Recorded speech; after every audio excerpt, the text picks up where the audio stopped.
morning, everyone. Today I'm going to show you another type of kimchi I make, and it's more of a traditional kimchi. I've had this cabbage in my refrigerator now for like, I'd say a couple of months, if not longer. So I says I might as well use it and start making my kimchi. I had promised you last time, and when I saw it in my fridge downstairs, I says, ooh, I better do something with it. So I'm going to make that kimchi that I was going to show you. It is more of a traditional, not as fancy as the ones that I've made in the past, where it's a simpler one. But what it also uses is like a rice mixture. You would need like a glutinous rice, and then you would add some water and you would cook it over the stove until it becomes like a slurry. But my daughter made some rice milk this morning, and I figured, why not use it up while I have it? It's still a little thin because it's not as thick as I want it, because she did make milk out of it. But I'm going to add a little extra cooked rice that I have. Rather than using the glutinous flour, I'm going to use just a cooked rice that I have.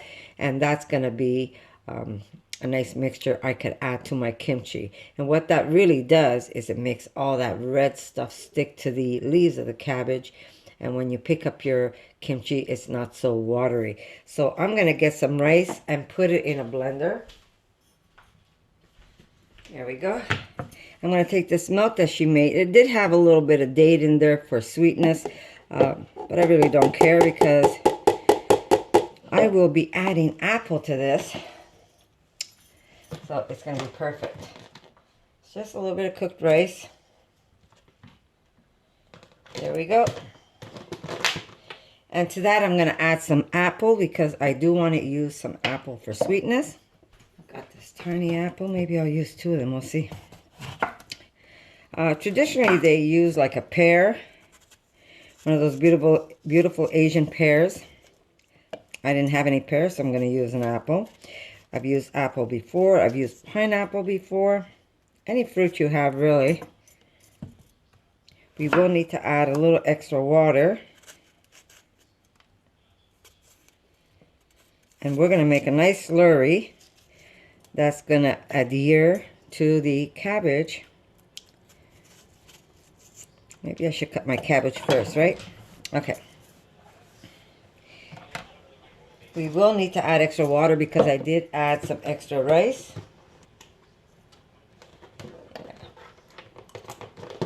Nice and thick. So I'm going to put this aside. I'm just going to cut my cabbage.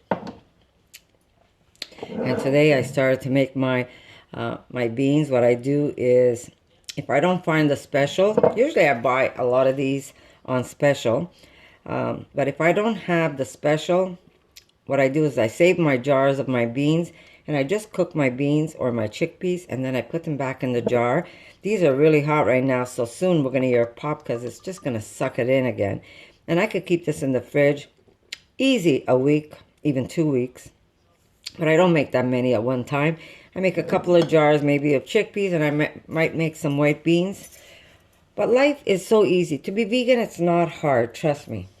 People say, oh, it's so hard to be vegan. I don't know where to begin. Well, just begin by eating food. Just leave the animals out. Okay, so I am going to take my cabbage. Now, usually the traditional way, you leave the bud attached, and you'll cut this in 4 or in 8, but lengthwise. And then you put that paste with all the chili in between every layer. And then you kind of curl it in, and it goes into a container. And that's how they used to do it. But we're going to make it easy where when we go grab our kimchi, it's already like bite sizes.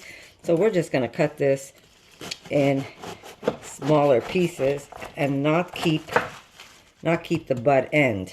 I'm just going to get a big bowl.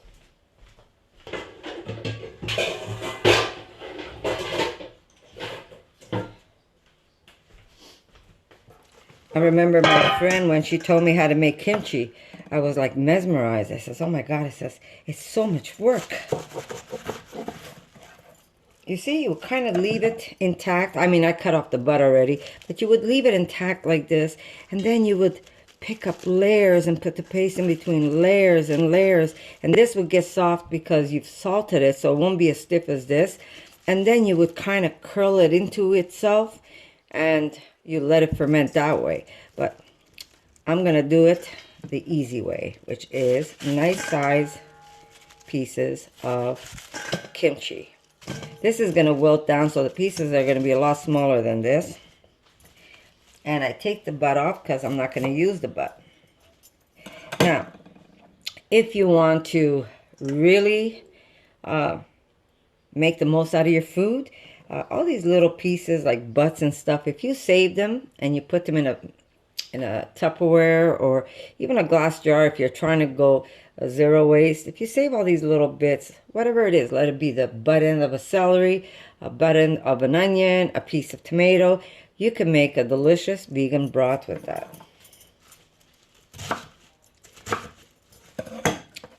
Okay, so what basically we have to do is we have to salt this cabbage.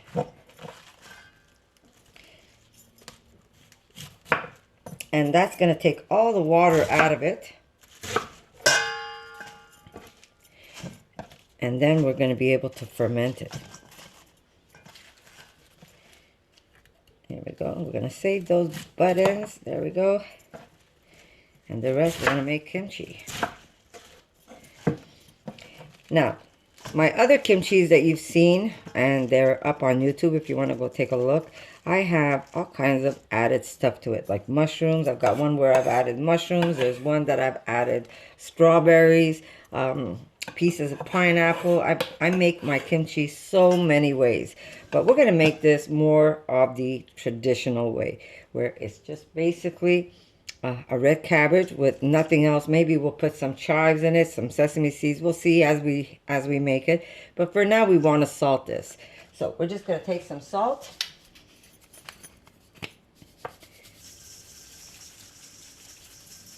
And if you find you made it too salty, when you go taste your cabbage and you say, oh, too much salt in it, then you could just simply rinse it a bit. So you won't over salt it. And this is going to become water, so as you're squeezing it, it will start losing some of the salts that you did add into it. So we're just going to cover this. And while this is losing its water, we're going to make our slurry, or we could even wait to make our slurry. And I'll see you in a little bit. Okay, so we have the kimchi put aside. Let me just give it a little, did I just call it kimchi? My cabbage, it's not kimchi yet. We have it put aside, and I'm just going to cover it with a little bit of paper. We're going to cover this. If you're doing zero waste, don't use plastic. So try and eliminate as much plastic as possible. It really isn't good for our planet. It's not good for our health either. So you could either use a cloth, or you could use a thin sheet of paper, which I do have. And this is, I mean, not the best because we're trying to do zero waste, but at least I know this is able to go into compost, and I'm not so worried about it. But plastic is just going to sit around on the planet, and it's going to be one big mess. But I am striving to be as zero waste as I can. Okay, so here we go. I am going to see if I need extra rice, but I will add a little extra water because I want to make some kind of a slurry. It's just going to help put everything together. I've got one apple and there's a small apple. I will grate another apple for later, but for now, there's one apple in there. I will put one piece of garlic in there, and then we're going to grate. We'll see. We'll either grate another piece. We'll see how garlicky it is. My garlics are huge, and these are all organic. And if you haven't shopped from them, I shop, and I'm not getting paid for this, guys. You're probably thinking, oh, she's making money on it. No, but I get all my organic foods from Terra Bella. Well, most of it, not all of it. And if you're in Montreal, give them a call. Go check out their website. His name is George. He's a super guy. Hey, George, I'm promoting you if you're ever going to watch my video. And that's it. Okay, so we've got the garlic, we've got the apple, we've got my rice, which is going to help make everything nice and gooey. And I said the apple, yes, the apple. Okay, so we're going to blend this up. And then if I need more rice, I will put some more rice in there. That looks like a nice slurry. Look at that. You see it? Nice and thick. This is going to be perfect because it's just going to make everything stick to the cabbage. Okay, I'm just going to whip it up one more time in case that garlic is not broken. And that's it. You know, if you ever get a recipe and they tell you, oh, put some glutinous rice, and because you have to make some kind of a slurry for whatever reason, if you have leftover rice in your house, I know I always do because we always make more rice than we can eat that evening. Only for the reason is that if somebody's hungry at lunchtime, they could always heat up some rice or add it to a nice salad. So we always have extra rice. Okay, so there's my beautiful slurry, and it's basically a garlic, apple, and some rice. You want it to be runny, but nice and thick. You see it? I'll get a spoon so I can show you. And I'm not adding any salt, guys. You notice I didn't put any salt. Okay, so that's what you want. Now, if you don't have any rice, cooked rice at home, then of course I'm going to say get yourself like a tablespoon or two of glutinous rice. And then make yourself a slurry that's like that thick. And how much of it? It's probably over a cup. Maybe a cup and a bit. That's what I've got in here. And that's because I also added the apple. Okay, so I'm going to put this aside. And I'm going to massage my cabbage a bit. And when that's nice and wilted, I will come back and show you. Actually, I should prepare. Yeah, give me a second. Okay, so this is what I'm using. These containers are as old as I am. Oh, did you hear my beans? They just popped. So they now have a vacuum. And this is, without using a vacuum sealer, it's just if you put your cooked beans in with the hot water in your jar, what it does is it makes its own vacuum seal. It just suctions in the lid. So you've got a good seal there. Okay, so here we go. I'm going to use chili powder, and I'm going to use red pepper powder that you use when you make kimchi. So how much of it is really up to you, how strong you want it. If you're not sure, I'd say do a little bit at a time, then taste your slurry and see how you like it. If you're okay, maybe start with less when you make your slurry. Like you're not going to add as much here. I'm going to show you. Because you want this to get really nice and pasty, right? So I'm going to use maybe, I never measure, guys. I'm going to use about maybe a teaspoon. Maybe more than a teaspoon. That's probably a teaspoon and a half. And then I'm going to use this stuff, which is like a pepper. Got some heat. So I'm going to use about a capful of this, maybe even more. So how much would this be? This would be about 4 or 5 tablespoons easy. And then if I want it stronger, see, I'm going to mix this in. Now, if I want this to be a little stronger, all I have to do is add more to it, and I could add it right on top of the kimchi. There you go. And kimchi doesn't take long. Oh my God, I feel like I've got marbles in my mouth today. And kimchi doesn't take long to ferment. The fermenting of kimchi is really up to you. You could let it ferment for 3 days. You could taste it. If you're happy with the way it tastes after 2 days, then stop it and put it in the refrigerator. If you're happy, if you want it even longer, like a week, then you keep it a week and then you put it inside the refrigerator. So here is my paste, and this is going to go around my cabbage. So I'm just going to grate some ginger to this. And again, beautiful organic ginger that I get at Terabella. I'll show you the difference between organic and not organic. This is not organic. They come huge. Organic, they're a lot smaller. But I have this, I'm going to use it.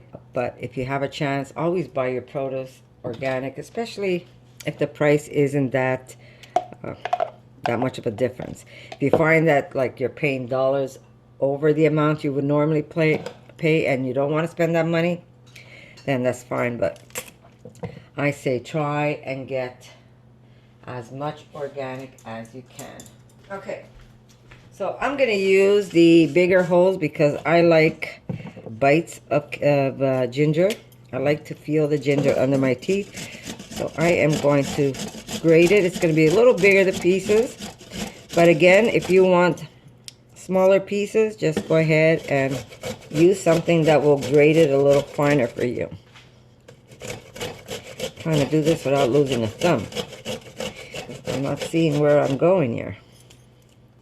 And I don't know about you, but I see a big difference in taste when it comes to organic and not organic food. Eh, Erica? Like we had the most delicious last night. I posted a picture on Instagram that I cooked up basically a little bit of rice, and I had some beans. They weren't even seasoned. They were just cooked beans. Nothing on top to say, oh, what'd you cook them with? They were just cooked with water. And a beautiful side of oyster mushrooms with some delicious Montreal steak spice and the most delicious Swiss chard. When you eat organic Swiss chard, you just taste it.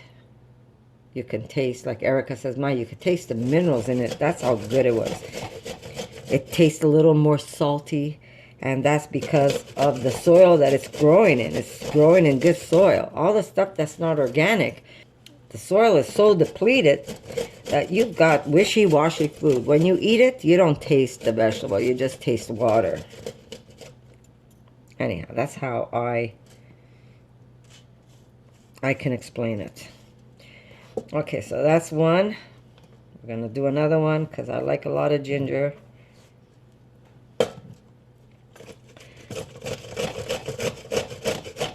But yeah, if you get a chance, and if you're in Montreal, give them a call. His name is George. Just tell him, say, Connie sent me here. You can't go there. Basically, you shop online. You pick the date when you want it delivered, if you're home. They might have dropping places where if they can't deliver to your house, they drop it off at a certain place where you could go pick it up, if I'm not mistaken. I always have them bring it to my house because I'm here. But yeah, go take a look. It's called Terabella, Montreal. Delicious, delicious produce. And you have a choice of organic or natural. And when they say natural, it means it was not grown with pesticides. So, take a look. I'm trying to do this with grace and not lose a finger. Side. And even the color is different when it's organic. It's almost yellow. Let's see what we have here. I could always add more later. But I'm putting it in now so it just kind of fuses in the flavors. And then all I have to do is put it in with my kimchi once it's done. And if you find it's getting too thick, just put a drizzle of water and you're good. Okay, another piece. You know what? It's been so long that I've been vegan and I still can't get over how good I feel. Not just physically, but mentally. How good I feel when I eat my food. It's just different. You just feel good. You feel good that you're eating food that, didn't scream to get to the plate. It just feels good. This is the best thing I ever did, and I gotta thank Erica for this. Obviously, unfortunately, she had to be basically devastated for her to come home and tell us. But because of that horrible day that she had to go through, such a blessing came out of it. You know, and if you haven't watched Earthlings or if you haven't watched Dominion, that's something that you should watch and realize where your food is actually coming from, because there's no such thing as a happy cow, guys. Okay, so I'm going to put this aside. I'm going to check my cabbage in a bit to see if it's salting, if the water's running out of it. If not, I'm going to massage it a little and give it a little help. And then we're going to put this all together. So I'm going to see you in a little bit, guys.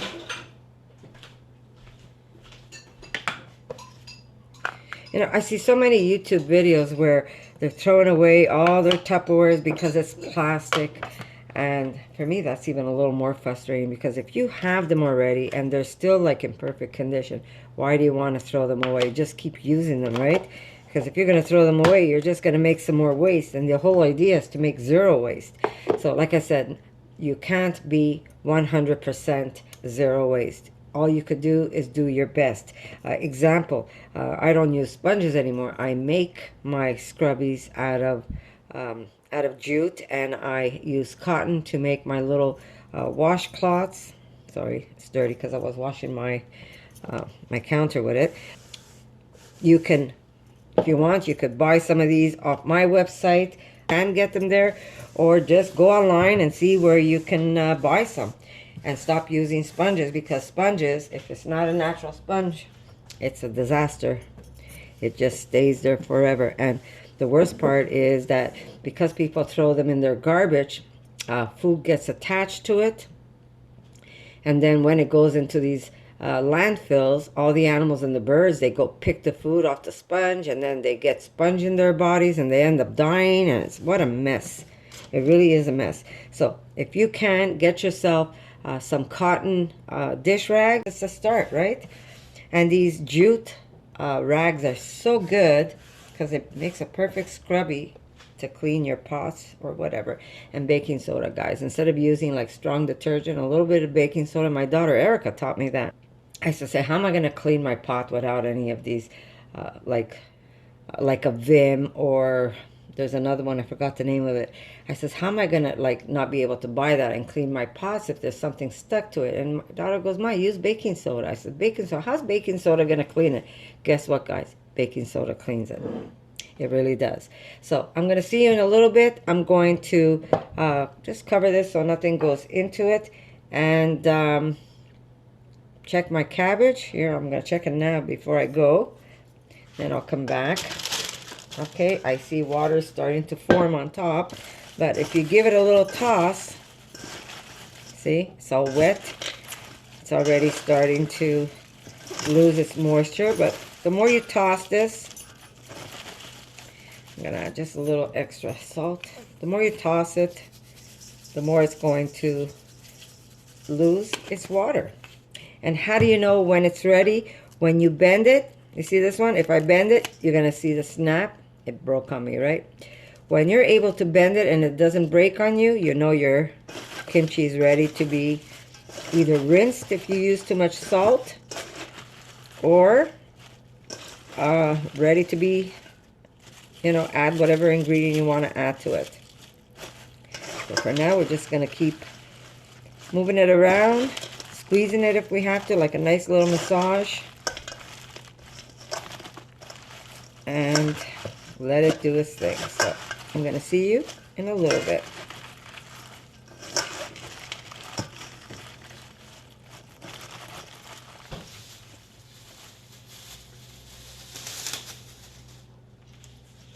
All right. As you can see, they're wilting nicely. I think it still has a snap, so it could wait a little longer. Oh, this one's doing good. You see how I can bend it and there's no snap? If there's a snap, that means it has to stay a little longer. Oh, that one's got a little snap. I mean, it's not so bad. But you can see it's nice and wilted. See? That one still has a snap. It could stay a little longer. I could try and massage it, and then we're going to rinse it because it's a little salty.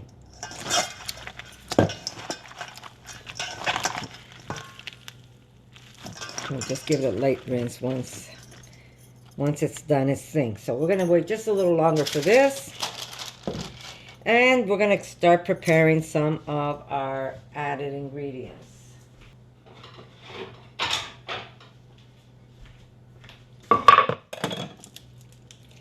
Okay, we're going to put, I guess 2 green onions is more than enough. Remember, when you cut these off, you can either put them to regrow, or this could go right into the container where we added some of our scrap food. Now, I was saying earlier, I see a lot of YouTubers that are trying to promote the zero waste free environment, which I think is fantastic, that everybody's trying to make a better place for all of us. But I've seen so many videos where if they have a Tupperware that is rubber or plastic, they throw it away to replace it with a glass jar. Now, if your Tupperware is still in good condition, I don't see why you're throwing it away. It's more wasteful that way than using it, because you could still use this Tupperware for a very, very long time.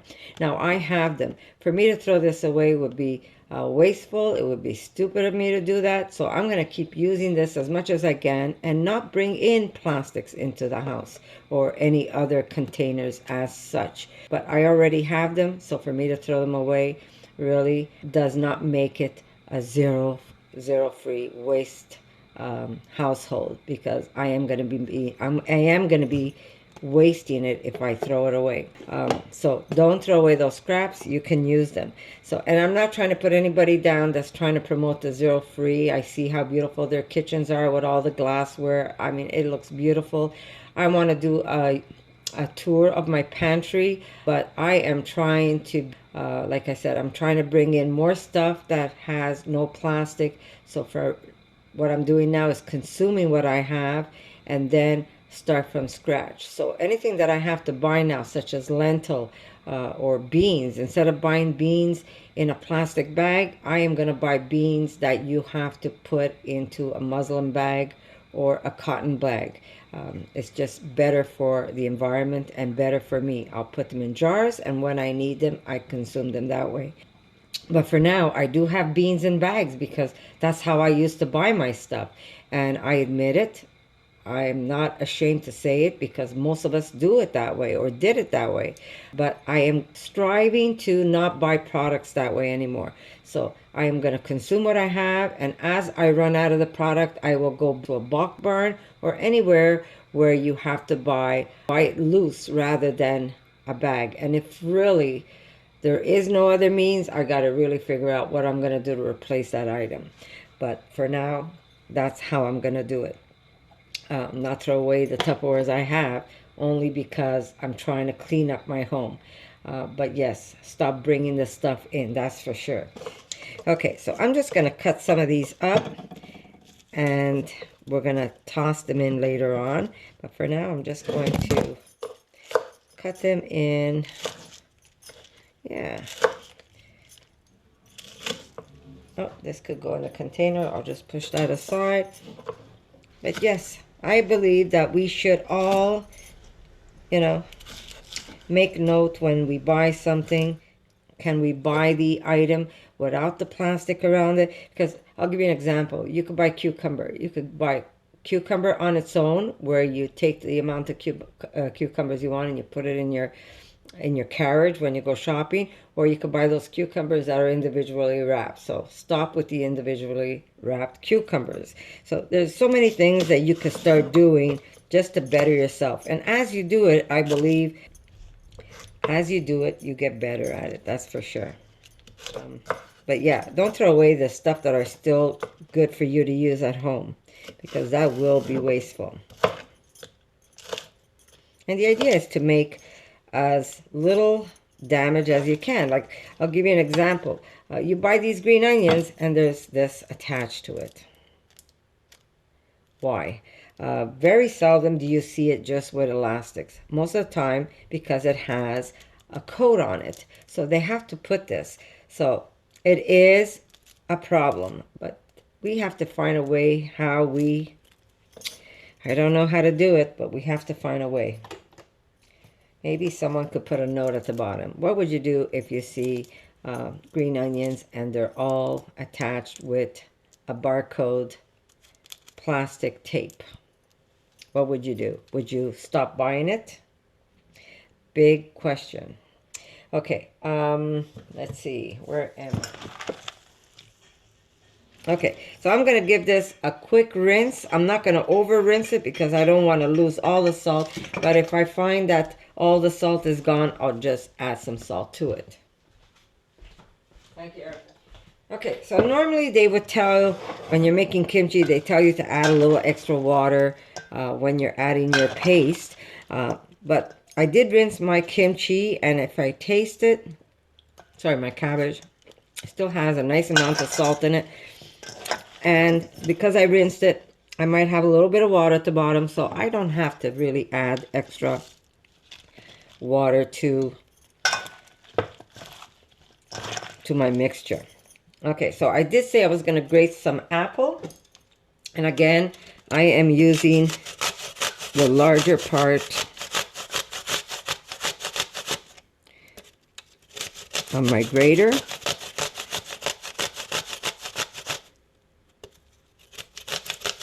Now, normally, if I had a pear, I'd probably be using a pear. We're going to try and make it as traditional as we can. And that's without adding like the pineapple and all that stuff. Now, because we're vegan, I am not going to add any shrimp to this. But usually they put like a tiny beady little bits of shrimp. They're about that big. Because we're vegan, we're not going to put it in. I could have used a little bit of kelp, but I figured no kelp this time around, so I'm not going to bother. Now, I have a little bit of kimchi and kimchi juice. I'm going to throw it in because that's a great starter. Here we go. That's a perfect starter. And I could always use my jar again to add my kimchi in. And here's my paste. I just need gloves so I can mix it. Erica, can you give this a rinse for me?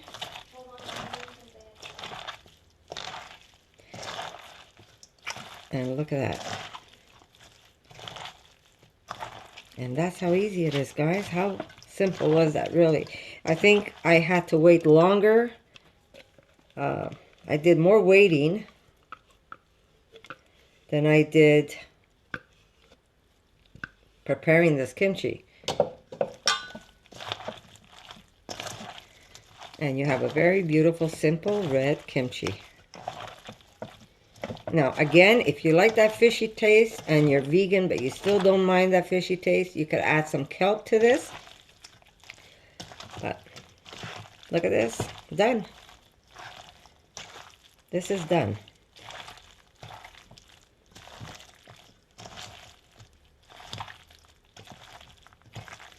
Taste it. See if you want a little extra salt. If you want a little extra kick, I might want it just a little.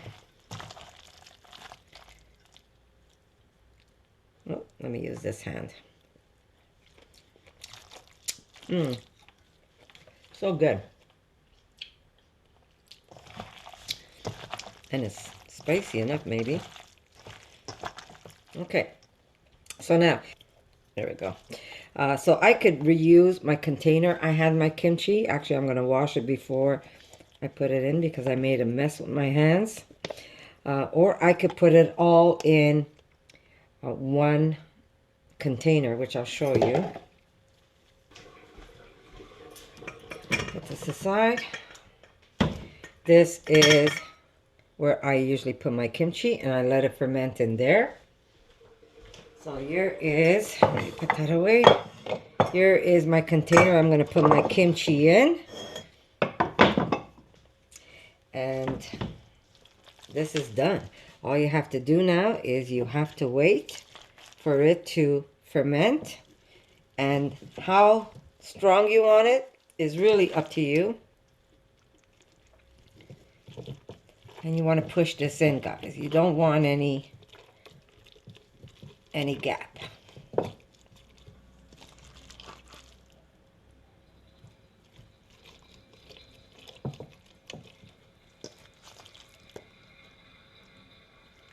Just going to make it easier for me, and then I could put them away in jars. Because half the time I don't have room in the fridge to put a big container like this. But you always want to be careful that you don't have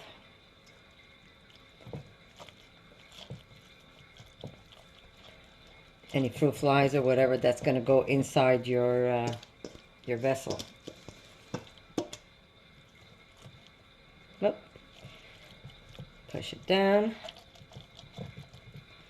And this is going to continue to make water as it wilts.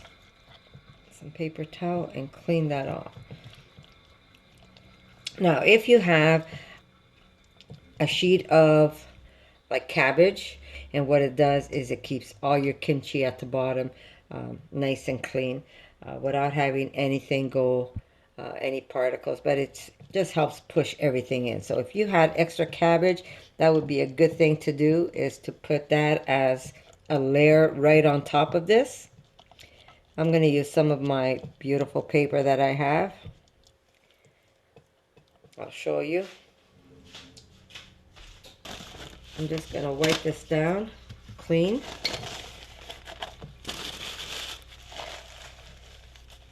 You want to be as clean as possible when you do this. There we go. It's only some kimchi paste. There we go. And because I don't have any cabbage left, I'm going to use my beautiful paper that I am going to put right on top. And what that does is it just gives it a skin. Very easy. Just a nice way to protect it.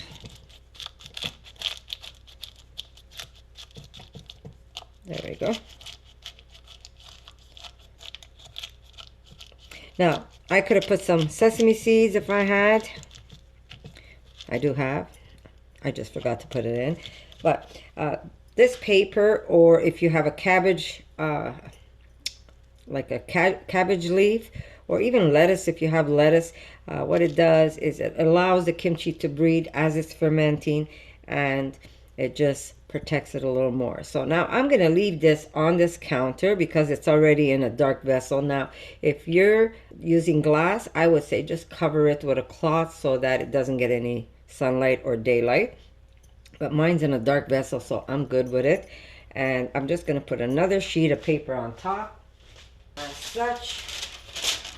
And I'm going to close it. Now, you could use, instead of paper, you can use cheesecloth. That's another way of doing it.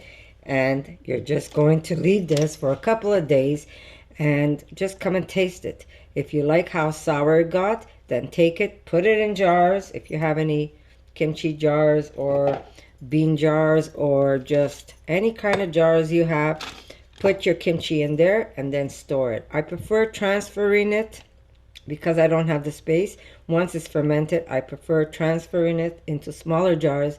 This way, when we need some kimchi, we just take out one jar and we don't get our forks or whatever. Half the time we put our fingers in to grab a piece of kimchi. So we don't want to contaminate the other ones. We keep that one jar that we eat, and when that's done, we start a new jar. So this is just for my fermenting. And like I said, when it's done with fermenting, they go into jars. So that's how simple it is. I hope you like this video, guys. It's just a different style of making kimchi from the one I made earlier. I've made a couple of recipes that you can check and pick the one you like, or try them all and then see which one you like the most. I like to switch it up. Sometimes I even like to make plain, just I call it white kimchi, where there's no sauces. There's no sauces. It doesn't have any of the red pepper or hot pepper in it, no chili. But you do still want to use something like an apple or a pear to sweeten it up. And if you want, you could always put the green onions. But very simple to do, and it's another fermenting video. Fermenting foods, you know, are very good for us. They help our gut flora.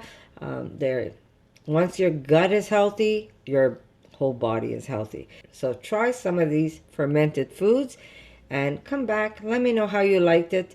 And guess what, guys? I'm going to see you in my next video.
For more videos like this, make sure to subscribe to Connie's RAWsome Kitchen, give it a thumbs up, and share it with your friends.